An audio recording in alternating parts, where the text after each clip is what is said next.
On this first screen, which would be your login screen, you can see there are a few logos, one for Ontario Health and the other for Health Quality Ontario. There is an area to log in, change your font size, or switch the language to French. You can also download previous year's QIPs. On the first page, there's a welcome note, our navigator icon, an area to keep up to date with the QIP plan. And down below that is a section which has an accordion layout. To learn more about QIP Navigator, quality improvement plans, and Health Quality Ontario, just click on the buttons to open up the information. Let's scroll back to the top of the page. And from here, we can log in. We'll be brought to a second screen,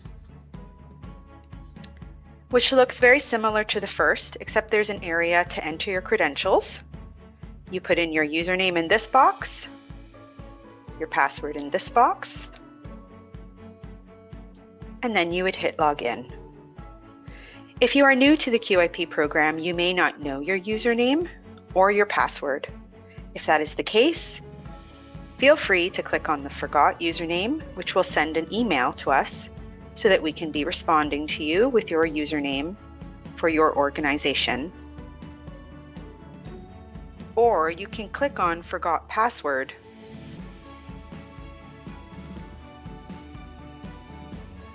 which will take you to another screen that allows you to reset your password if you know your username.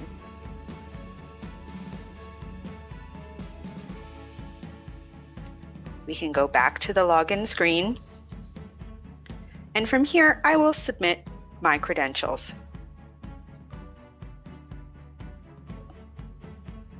Now that they are entered, we'll hit the purple login button.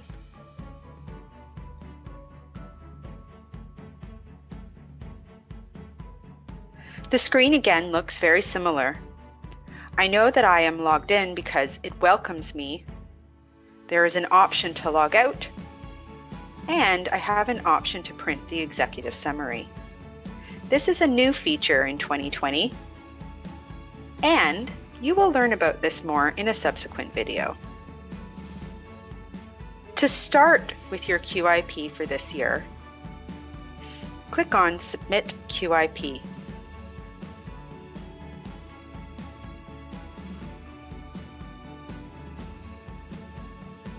On the following page, you will see what is called the dashboard.